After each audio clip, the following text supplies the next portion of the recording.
Hi, my name is Tom and welcome to my channel Integral Views. So in this video I'm going to tell you how I went from a believer in left-wing ideology to being a single issue voter on the topic of shutting down illegal immigration completely.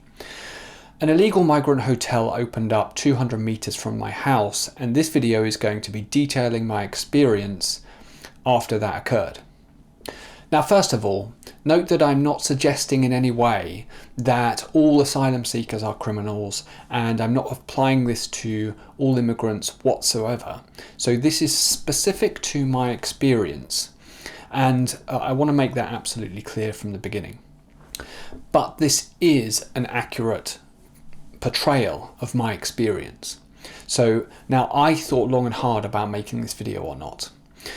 And I decided, as I've decided a couple of times in the past, that speaking about these things is better than not speaking about them, because as we've seen in the grooming gang scandal and so many times in so many different ways in the UK, when we don't speak about things, harms can continue to occur. We have to be honest and we have to be open, so that's what I'm going to do.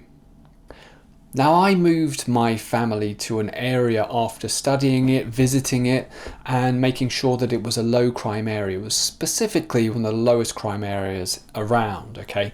But where we've moved to, where I live, and I'm not going to provide personal information because I don't want to dox myself, and I'm very concerned for the safety of my family. So, where we live is a working class environment. There is two Sikh guys, or some Sikh guys, it's actually three that I know of, who run a DIY shop, and we speak all the time. There's Turkish guys who run a fish and chip shop. There's a Hindu guy who runs a post office, just in a small row of shops. Okay, so this is a community. It's a working class community, diverse working class community. It's nice, and so what happened was, and this was this summer, so I think in around June this summer, 2025, I noticed big groups of men walking past my house on a recurring basis in a stream. To put it in context, I'm talking about 40 within a 15-minute period, so a lot, right? And that's unusual, that's very unusual. So I thought, what's going on here? So I walked in the direction they were going. I knew the migrant hotel crisis was taking place, and I thought, it's quite likely, right? It's quite likely. There's a hotel down there. So 200 meters from my house, there is a hotel. I'm not going to name it. And I went and walked there, okay? And this was in the summer, okay? So this was around June, July. This was June, I would say. And when I got there, I'm standing across the road, so the hotel's on the other side of the street. And where the driveway for the hotel enters the street, there's two pieces of grass. And on those two pieces of grass were groups of men sitting out the front, and they were smoking and just lounging, basically. Now, literally, when I was standing there, the first time, so this is happening in real time, I'm seeing this, and then I see two young teenage girls, it's summer, walking up the street, okay, on the side of the road of the hotel. I'm standing behind some cars on the other side of the street, and I'm watching this occur. I see the groups of men notice the girls and start looking, okay, start watching them. And as the girls approached, they stood up. Not all of them, I would say probably four of them, and there were probably 10 in total. 4 stood up, and they're blocking the road, not completely blocking the path, but certainly making it difficult to get through. And then they're basically talking to the girls, right? And then they move past, they get through, and they walk up the street, these girls. And then they get followed for probably about 15 meters. I didn't hear what was being said, but they were saying stuff. Okay, now, this is a shocking experience to have. Because it's one thing for this all to be just on social media. And to be honest, my opinion was, illegal migration's not good, but it's a fringe issue, and effectively it's overblown. I'm sure there's these reports, etc. Okay, but it's different, right, when you see it firsthand yourself. So then I walk down. Now, there's the hotel, and 30 meters away, further down the road, is an entrance to the park. 30 meters away, okay? Entrance to a big park. I would say 600 meters by 600 meters. There's woods. There's a children's play area right near the entrance, okay? Children's play park, swings, all that kind of stuff, roundabout, that kind of thing, yeah, like with a fence around it.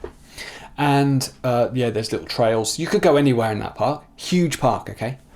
So I walk into that park and I walk around the children's play area, and right next to the children's play area, I'm talking about 5 meters away, is a group of probably 15 men lounging on the grass, and they're watching children, families, etc., right, in that play park, and they're filming as well.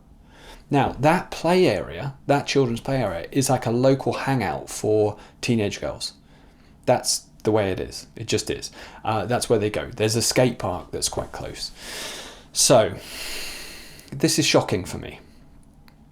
So, what happened next was I basically came home. This is in one day, yeah? This is day one. I come home and it's like in that moment, my entire faith, my trust, my faith in the entire system collapsed. Because if a system produces these results, then it's failing by definition. And it's wrong. It's wrong purely and simply. And I realised this is widespread, this is a massive issue. We have the grooming gang scandal happening. And now we have this. And the government's not releasing data, by the way, on the crimes committed by migrants in these hotels. We don't know the total number. And that's the same with many things, by the way. The government doesn't release data. So this all happened this summer, 2025.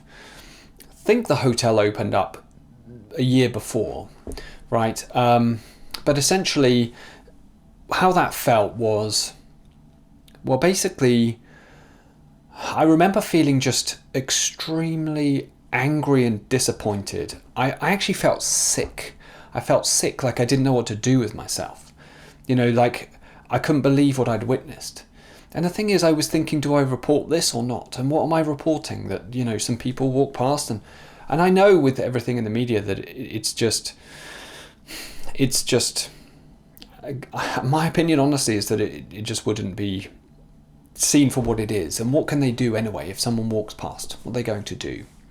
So, I mean, effectively, it was incredibly shocking, this first initial event. There's much more to it, okay?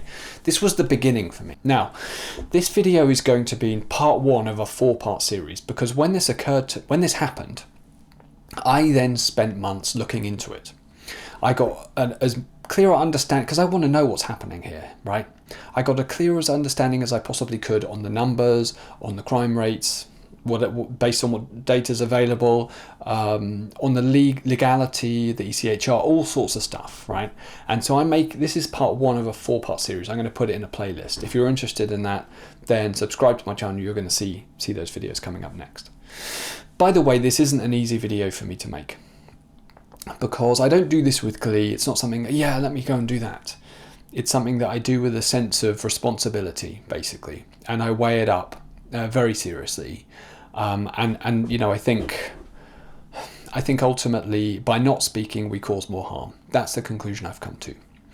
So that's why I'm doing it. Okay. So this was day 1, right? That happened. And then I go and I try and confirm, is this a migrant hotel? Because, well, of course it is. Like, it's obvious, okay? But I want to make sure. So then I look on migrant hotel maps and it's confirmed that it is. I read online, yes, there's lots of people talking about it. It's referred to on X, etc. Then I find a citizen journalist who's gone to the hotel on YouTube. And when they were in the hotel, when they did a tour, they went in, you know, as they do. And in one of the rooms, there was this sign on the wall, which is a sign for free condoms in the hotel or available by a local charity. And that's a sign on the wall in the migrant hotel, 200 meters from my house.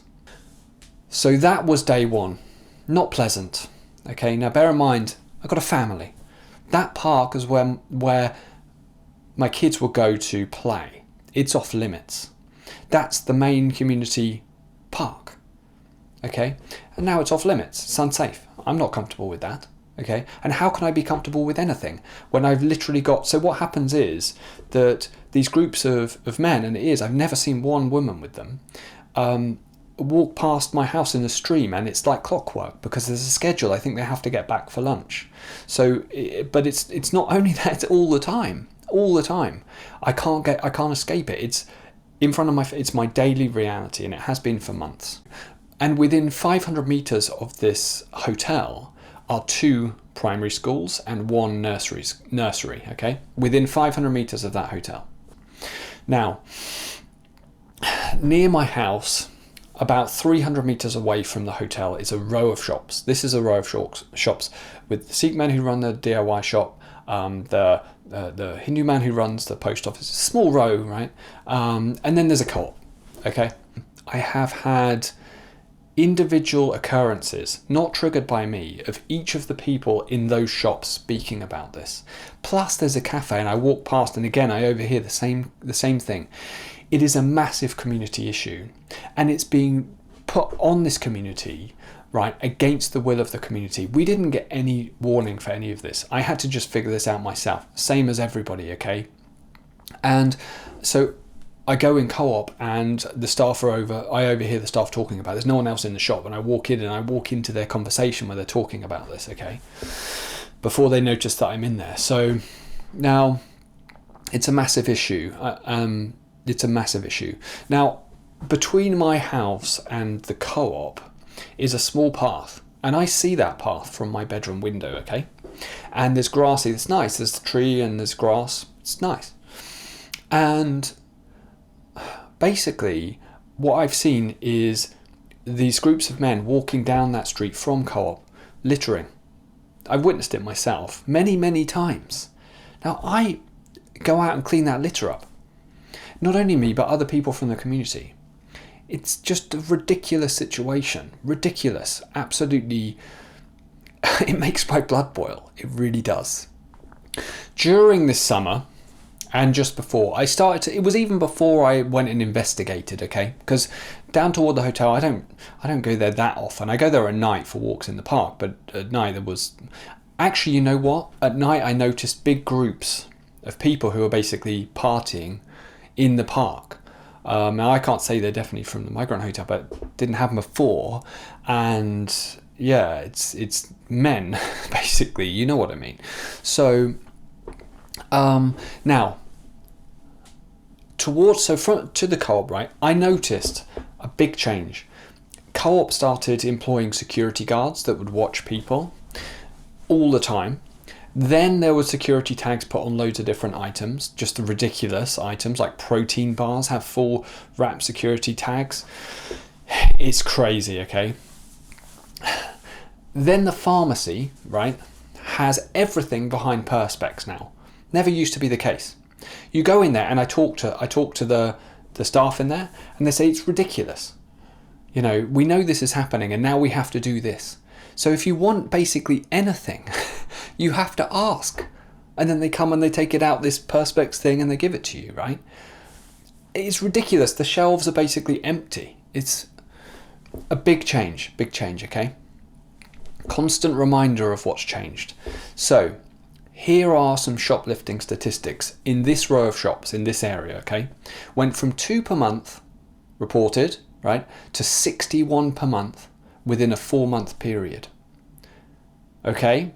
Now I can't say for sure that that's the migrants, but the illegal migrants, but I can say that I've witnessed them in the shops, and I've witnessed them walking back from those shops all the time, every day. It's part of the daily routine. It's like, go to the shops, do whatever, walk down, litter on the path, go to the park, sit near the park. Okay, sit near the children's park, filming, watching, harassing. I've seen teenage girls being followed, okay, and it's just ridiculous. It's overt, it's obvious. Okay, so day one I've already explained. After that, I started going to the park, probably on an every other day kind of basis.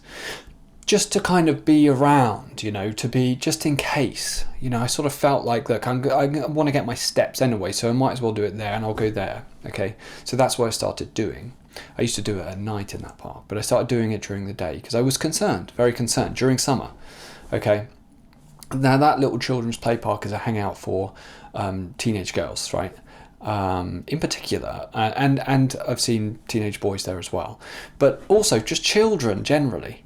And that is a huge park, right? Why sit 5 meters away from the children's park? Why are you always facing the children's play park? Why you've always got your phone out like that in groups constantly? And not only that, but on multiple occasions, I've seen them actually go into the children's play area and sit in the children's play area.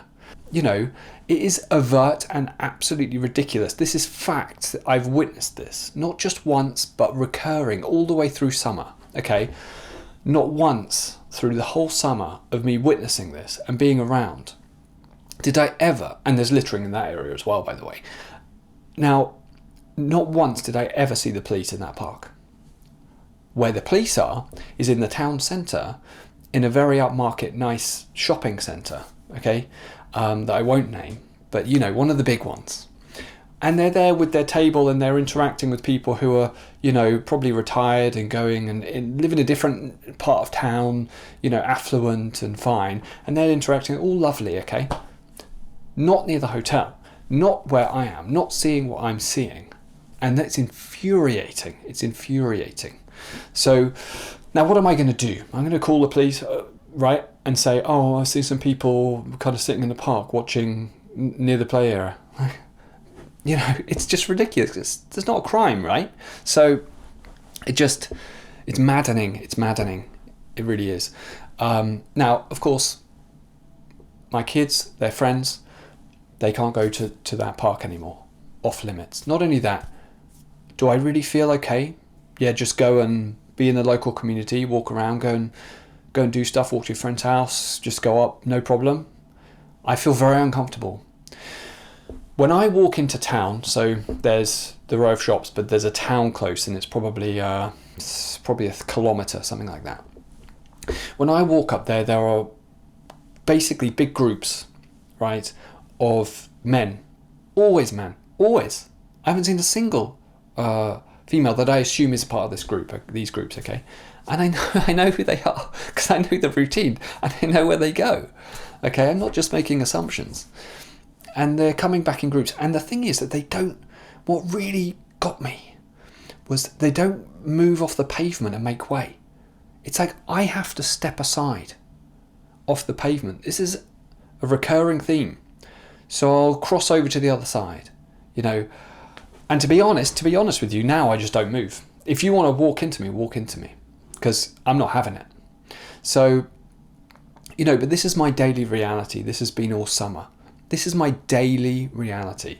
This is that it's like it's in my face, it's overt, it's constant. And what does the state, what does the government, what do the police expect me to do? Of course, I'm not going to do anything illegal, okay? But just think about it. What are you doing to people like me? Am I supposed to just witness this and just go, that's fine? Nah, whatever. No, but fine. So I'm telling you that's what I'm going to do. Now, I know I'm putting a lot on the line, making this video and speaking up, okay?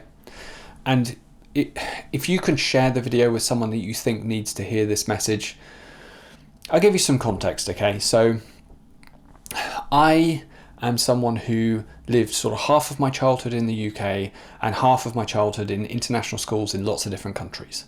So I've been in international communities basically my whole life. When I came back, so I came out of British school. I was in secondary school in the UK and many other countries, okay? And I moved into international workplace. So I've worked in finance in London, in the city, right? And so in global corporations. So I'm immersed in a global kind of community, effectively, right? My family's mixed race.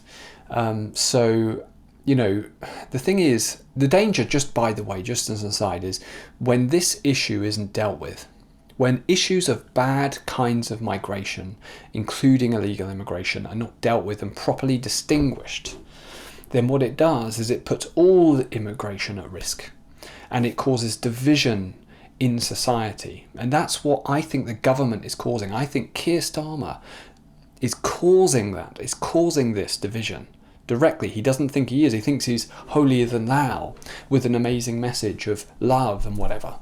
But he's actually driving us into this state of major conflict, in my opinion, that could come. I hope it doesn't. I do not in any way support or endorse anyone doing anything that is that breaks the law in any way, that is kind of aggressive or anything like that. By the way, of course I don't. I'm a reasonable, classical liberal. Here is my political alignment based on a little sort of a questionnaire that I did, and it aligns with how I feel. I'm a classical liberal. I'm a reasonable person. And not saying that people who aren't classical liberals aren't reasonable, by the way, but essentially it's like I've gone from left-leaning. I'm still left-leaning. Actually, it hasn't really changed, and I feel like it's the government's fault. I think that they need to really seriously think about how this is impacting people's lives. This is not fair. It's not fair. I feel let down, hugely let down by the entire system. And if I can do anything to change that, I want politicians to listen to me and people like me. I'm not an unreasonable person whatsoever, but this is seriously untenable. It has to change. It has to change immediately. Stop messing around. And, with all of these insulting, it's like adding insult to injury, that I have to see this all the time and have this impact all of the time, every day. It is the most ludicrous situation. It just makes it worse. Just handle it. Change the ECHR. Leave it, right? Just leave it. Deal with it. Use the Navy if you have to. Deal with it, right? It's not, in 5 years we'll do it. Now, right now. Take the actions you have to, now. This is such a massive, overwhelming issue. It's such a fundamental failure of state to protect the most vulnerable people in the community, in our country, to protect our borders and the people that our government is responsible for. It's such a fundamental failure. It's like a failure of duty of care. That's how it feels. I'm working to better this community. I clean up litter, talk to people, do what I can, little things that I can, okay? And I felt like basically the government's working against us. It's literally working against us, and in dangerous ways. So I'm not taking joy in this at all. I feel basically a burden of responsibility to do this for my children's future, effectively. I have to speak out, and I think we have to speak about these things, because these are issues that must be addressed. It's an untenable situation. It is absolutely unacceptable and untenable. It needs to be solved now. It is an insult to injury. It's adding insult to injury to say we're going to smash the gangs. And look, we've got some rubber dinghies that can't be used now because we're smashing the gangs. And meanwhile, we've got record numbers coming over. And not only that, but we're funding it. I'm funding this. I'm funding this to happen to my community. Ridiculous. Unacceptable. And now we've got this 1 in, 1 out deal with France, right? 1 in, 1 out. Why is someone coming in? It should be just out. And not only that, but they go out and then they come back in again. It is a very seriously bad situation. And I feel that I've lived it for months. So this is me kind of pouring this out to you. I hope that you found this interesting, and I hope that if you know someone who's in that idea, has that idea of this is not a big issue and it's just being made out to be so, send them this video, because I'm telling you from direct experience, it's a big issue, a really big issue. Okay, now there are 2 violent sexual offences right near the hotel and the park. That's where they're located on the crime map. But they're under investigation, so I can't say, until something's reported, I can't say, oh, that's definitely connected to them. It's not fair to do that. I think that, maybe it's some kind of conflict or violence. Who knows? I don't know. Okay, so I can't say.